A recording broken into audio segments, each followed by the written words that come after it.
Example 19-এ আমরা আরো একটা পরাবৃত্ত এবং অক্ষরেখা দ্বারা আবদ্ধ ক্ষেত্রের ক্ষেত্রফল বের করা দেখব। তো দেখো কোশ্চেনটা কি বলছে, y equals to x into 4 minus x, এটা হচ্ছে একটা পরাবৃত্ত এবং x অক্ষ দ্বারা আবদ্ধ ক্ষেত্রের ক্ষেত্রফল বের করতে হবে। ওকে,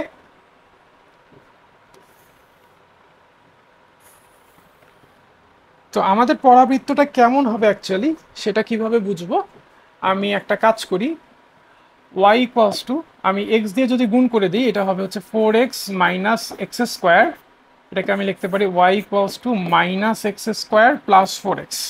ঠিক আছে, যারা এক্সাম্পল নাম্বার 18 ঠিক আগের এক্সাম্পলটা ভালো মতো বুঝছিলা তারা জানো যে এক্স স্কোয়ারের সহগ যদি পজিটিভ হয় তাহলে পরাবৃত্তটা হয় ঊর্ধ্বমুখী, আর এক্স স্কোয়ারের সহগ যদি নেগেটিভ হয় পরাবৃত্তটা হয় নিম্নমুখী, এবং প্রত্যেকটা ক্ষেত্রে এই উভয় ক্ষেত্রে কিন্তু পরাবৃত্তের অক্ষরেখা y অক্ষের সমান্তরাল হবে। ঠিক আছে, ওকে, তাহলে আমাদের পরাবৃত্তটার এক্স স্কোয়ারের সহগ নেগেটিভ, সো আমাদের পরাবৃত্তটা এরকম শেপের পরাবৃত্ত হবে।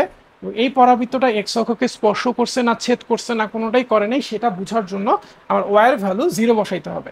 তাহলে ভাই আমি এখানে ওয়াইয়ের ভ্যালু যদি 0 বসাই, ওয়াইয়ের ভ্যালু যদি 0 বসাই, তাহলে এখান থেকে কি পাচ্ছি, এক্স ইন্টু 4 মাইনাস এক্স। তো এখান থেকে এক্স এর কয়টা ভ্যালু পাবো, এক্স এর দুইটা ভ্যালু পাবো, এক্স ইকুয়ালস টু 0 অথবা 4 minus x equals to 0, that means x এর ভ্যালু 4। এক্স এর যেহেতু দুইটা বাস্তব মান পাচ্ছি তার মানে পরাবৃত্তটা এক্স অক্ষকে দুইটা বিন্দুতে ছেদ করছে। পরাবৃত্তটা এক্স অক্ষকে দুইটা বিন্দুতে ছেদ করছে, একটা বিন্দুর এক্স এর ভ্যালু 0 আর একটা বিন্দুর এক্স এর ভ্যালু 4। সো পরাবৃত্তটা দেখতে হবে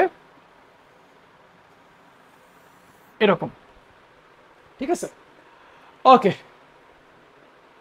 এটা হচ্ছে আমার পরাবৃত্তটা এক্স অক্ষকে ছেদ করছে এই বিন্দুতে যেখানে এক্স এর ভ্যালু 0 আর এইখানে এক্স এর ভ্যালু হচ্ছে 4। তাহলে এই পরাবৃত্ত আর এক্স অক্ষ দ্বারা আবদ্ধ ক্ষেত্র তাহলে কতটুকু, চিত্র থেকে খুব সুন্দরভাবে বোঝা যাচ্ছে এতটুকু হচ্ছে আমার আবদ্ধ ক্ষেত্রটা। এই আবদ্ধ ক্ষেত্রটার ক্ষেত্রফল বের করব। ওকে, তাহলে আবদ্ধ ক্ষেত্রটার ক্ষেত্রফল বের করার জন্য আমি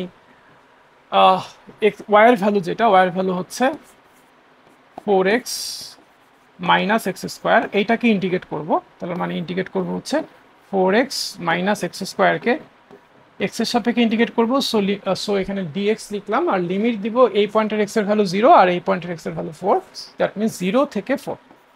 তাহলে এটাই হচ্ছে আমার আবদ্ধ ক্ষেত্রের ক্ষেত্রফল, এবং এই ক্ষেত্রটা যেহেতু এক্স অক্ষের উপরে আছে সো ইন্টিগ্রেশনের ফলে সাইনটা কিন্তু পজিটিভই আসবে, সো এখানে পরমান চিহ্ন ব্যবহার করার কোনো প্রয়োজন হবে না। তাহলে এখানে এরিয়াটা আসলে কত বর্গ একক আসতেছে সেটা তোমরা ক্যালকুলেট করবা এবং ক্যালকুলেট করে আমাকে কি করবা, কমেন্টে জানাই দিবা, আমি চেক করে দেখব তোমাদের আনসারটা ঠিক আছে কিনা। ঠিক আছে, তাহলে ভাই আজকে এই পর্যন্তই, দেখা হবে নেক্সট ভিডিওতে।